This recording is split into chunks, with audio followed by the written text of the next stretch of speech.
mail us a check. I don't know a farmer that likes the check program. Nobody wants to take taxpayer dollars. Those are farmers in Arkansas realizing that their businesses are going broke because of Trump's tariffs. And they said the government needs to mail them a check.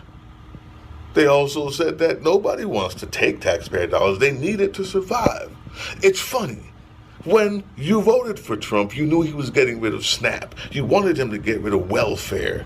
You wanted people to go back to work, right? The difference between me and you, Mr. Farmer, is you thought those other people don't deserve it. And I think you do. I voted so you could get those government checks if it needed to be. I just don't know what to say because you voted against it.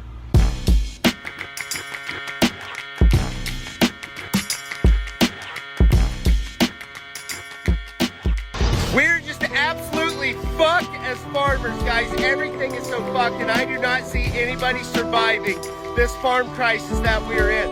Guys, look, one of the best splorn crops that I have ever raised in my life. And because of the tariff, China will not fucking buy it. And they are the only country in the world other than, well, they are the only country in the world that buys splorn. And so now I'm literally just chopping it, blowing it on the fucking ground because it's fucking useless, it's valueless, there's nothing I can fucking do to it. I am going to need government assistance to make it through this fucking crisis until these tariffs end. Look, I've never raised a splorn crop like this, guys. And this is just fucking heartbreaking to me. I don't know how I'm gonna survive. You know, Trump said he fucking loved us farmers, and here I am just blowing my splorn crop all over the ground. Hopefully he works a deal out where Antarctica and Mars will start buying this splorn and save the farmers. I'm sorry, splorn crop, but you're fucked. Wait. Listen, if your response to that, Fam of Liberty, if your response to that is, I don't care, tee-hee, ha-ha, you fucking got what you voted for. Miss me with your tears, dumbass. If that is your response, that is the correct response. Don't ever let anybody tell you that's not the correct response. Not only is it true, it's also decent. Because speaking the truth is the right thing. And then after that, you need to be thinking like a strategist. Everything you see, everything you do, every video you watch and every person you meet is an asset or a hindrance. Nothing is neutral. Is this an asset? Can he be an asset? And I think it's obvious to anybody watching, yes, that can be an asset. My job in this series, my job in episode 1 here, is to give you ideas on how. Most of the things I'm teaching you here are not meant to do by yourself, but if you're a lone wolf, learn from the series and shut your mouth because nobody's supposed to know that. And you do what you got to do. But I'd much rather we do this thing together. I'll start with this. It was impossible for me not to think of a German philosopher named Hannah Arendt. In her work, The Life of the Mind, she wrote, "The sad truth is that most evil is done by people who never make up their minds to be good or evil." This is what she called the banality of evil. Fighting the empire is a necessity and is required. Fighting evil only requires that we make everyone else make a decision. That's where we find ourselves with this guy. Because right now, he's on the fence. Right now, he has not decided what team he's on. Believe it or not, he is following rituals. He's doing what his pappy did. And he's waiting for something like yesterday to happen. And he's back on the horse because he's found a new thing to hate.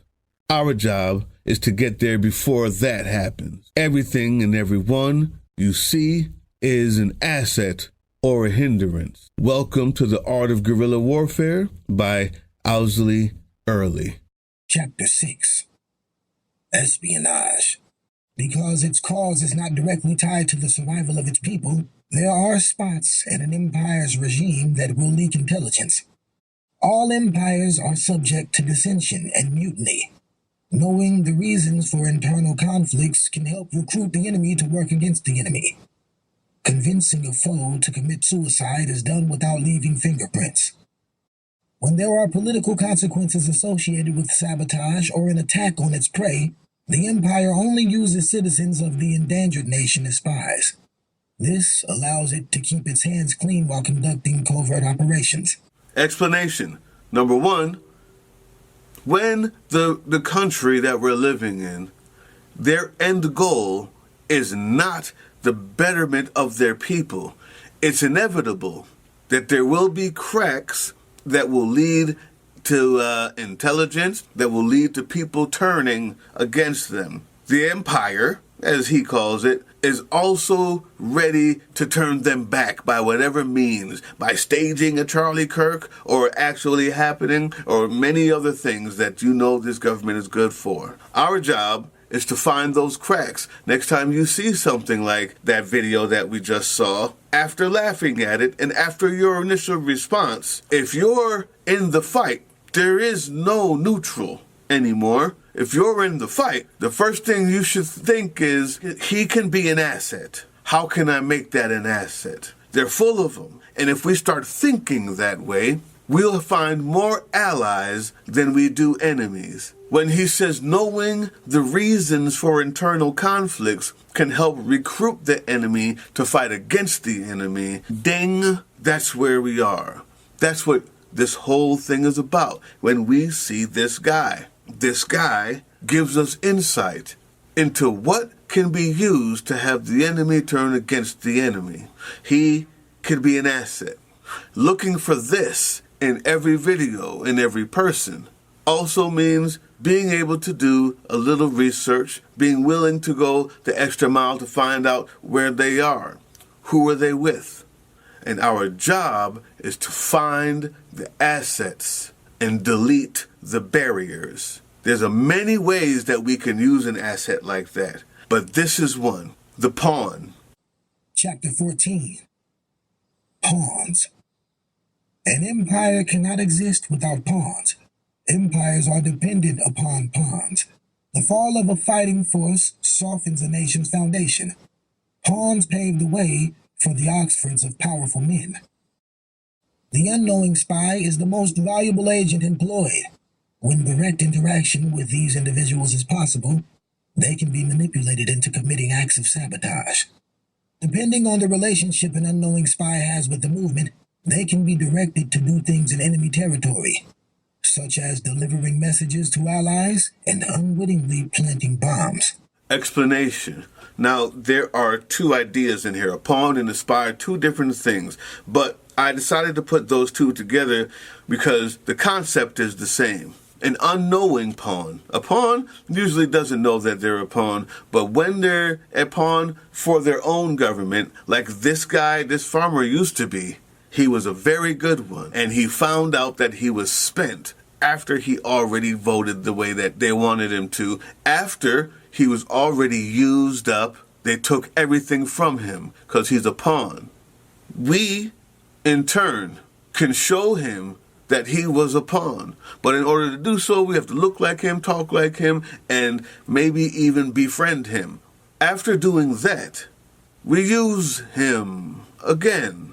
Now, this doesn't mean it has to be some evil, some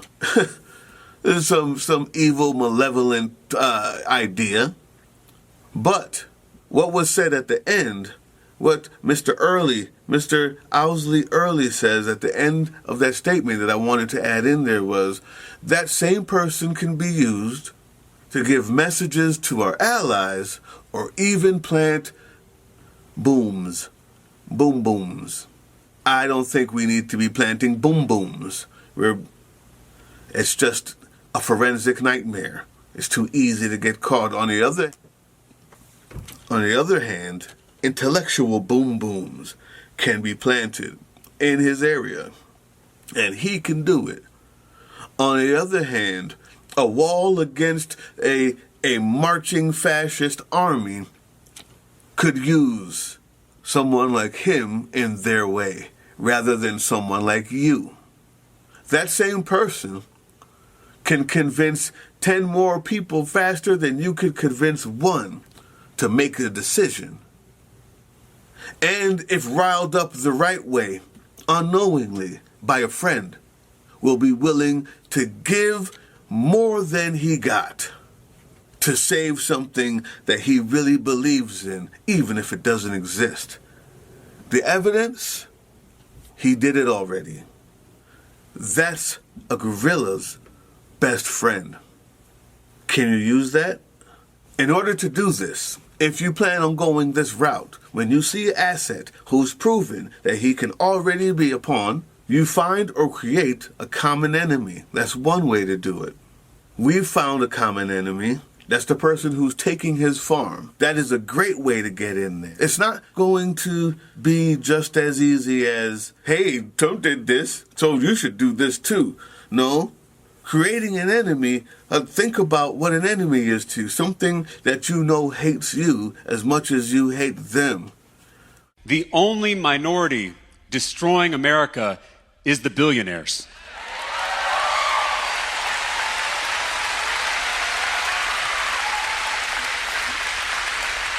Trans people are 1% of the population. Muslims are 1% of the population. Undocumented people are 1% of the population. We are focused on the wrong 1%.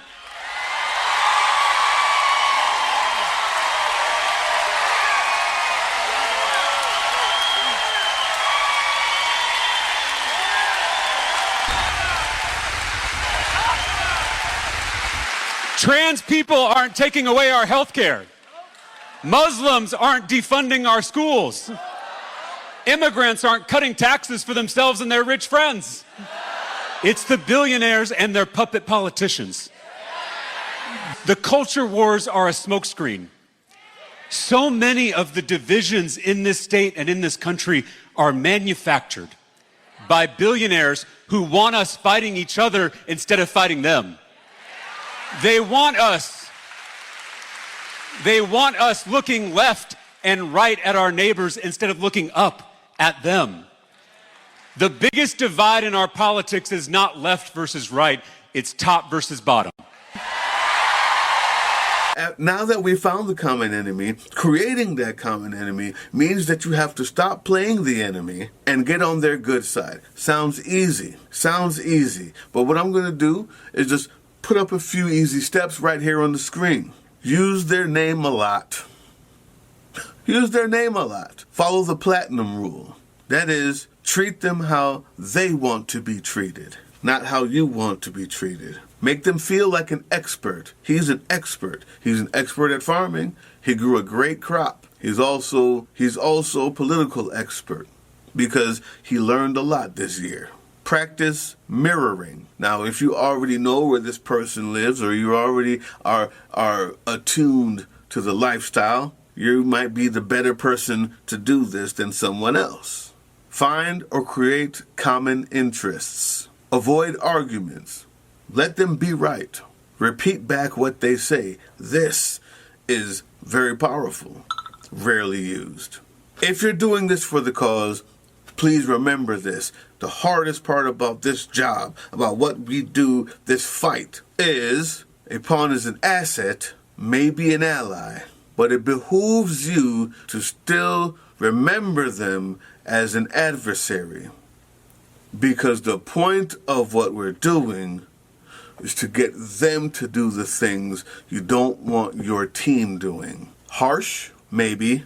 Necessary? Damn right. Next. The enemy's thoughts on any topic are valuable. To get the attention of a physicist, the topic of conversation must be science.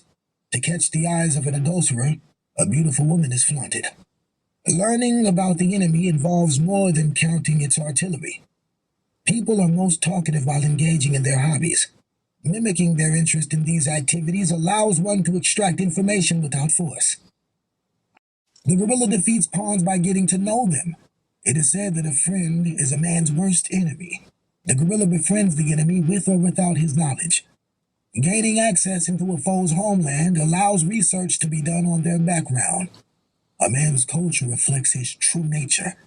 Some men are raised to be brave, others are raised to be gentle. A man's upbringing impacts his behavior on the battlefield. Gathering thorough information of family values of the enemy can reveal the sacrifices pawns are willing to make for the state. When the success and survival of one's family is tied to the glory of the empire, pawns may feel obligated to fight for the state.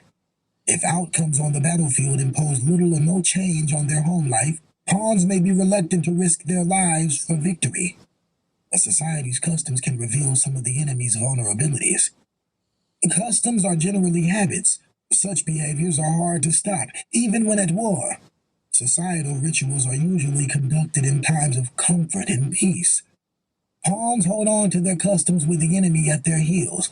After using the techniques we spoke on before, we use the foot in the door technique. Foot in the door technique it ensures that our pawn is indeed learning what we want him to learn and motivated to do what we need him to do. The foot in the door technique means you ask a small thing, very small. When it's done, your foot is in the door. Someone is already used to doing things. You can do favors for favors, but the foot in the door means you can go from that small thing to a little bit more and without causing a suspicion or raising an eyebrow, especially if it's reciprocated. Because if you remember the banality of evil, the most evil gets done by the people who have chosen not to be good or evil. We use this asset and get him to make others commit, one small request at a time, reciprocating in kind, while you're planning on exactly what the big request is going to be. Through any means necessary, get a group to do it. It doesn't have to be by yourself. If you're already in the area, maybe there's people who already speak the language and wear those clothes. Maybe there's contact you can do in just the greater good, understanding what you heard from him, and put out campaigns in your area looking for more. The ideal subject of totalitarian rule is not the convinced Nazi or the convinced communist, but people for whom the distinction between fact and fiction and the distinction between true and false no longer exist. And isn't that exactly what we see happening? Today I've gone over different styles of subterfuge, of subversive resistance through manipulation, through gaining and understanding assets, and we spoke primarily about the pawns. That's what you see here. Now, some may see him as someone who you can turn into an ally. I say that might be dangerous, but you do you. We'll have more on that later. We'll have spies, we'll have actual direct action, training, and things that obviously you don't want on YouTube, do you? But I'm not an expert. I was not trained in covert operations. I am someone who found it necessary to learn about them. So I seek it out. I find those who are trained in it. I've read a few things, but I guarantee you it's somebody out there that knows way more than me that can do the interpretation of this for someone else. Create these groups. Find friends who are willing to learn as well. Don't be stupid. Don't do anything until you're sure that you have understood every unintended consequence, and try to come up with more, and then try to work around them. Use these tools and these tips to start you on your way to using pawns as assets, not just laughing at them, and open your mind to the possibility that everything you see and hear is no longer just entertainment nor a reality, a way of life. Everything you see and hear is an asset or a hindrance. And as you start thinking that way, more things will come to you. If you made it to the end of this video, type in that comment section, Drill Sergeant, I made it, Drill Sergeant. It's that time again. Hey, yeah, you. Before you click away to watch someone unbox a tactical toothbrush, let's talk about something real. Political Drain isn't just another content mill. We're a digital front in a very real war. Not with bullets, but with ideas, with action, and with solidarity. We pair urgent news with critical education. And we build community around actual resistance, not the hashtag kind. the kind that moves. But here's the thing. None of this is free. It isn't. Behind every video is time, labor, research, and some weird guy asking if we're going to pay the hosting bill. And yeah, some of that money goes to things we can't necessarily say out loud. If you know, you know. Let's just say our special ops aren't Call of Duty LARPers. They're people making real moves to protect, uplift, and organize. You're not just funding a channel. You're funding a resistance network in a world where capital still calls the shots. Unfortunately, in a system built on artificial scarcity, even mutual aid has a price tag. And if we want to grow, if we want to win, we need your help. We need your help. So if you've got even a few bucks to spare, toss it our way. It's not for ads. It's not for merch drops, but for people making moves in the shadows so others can do it in the light. It's just us and you. So fund the mission, fund the fight, fund the future, because nobody's coming to save us. We save each other. That's how this works. Follow us on all these things you see here, and our link tree is in the description. Maybe even get some merch.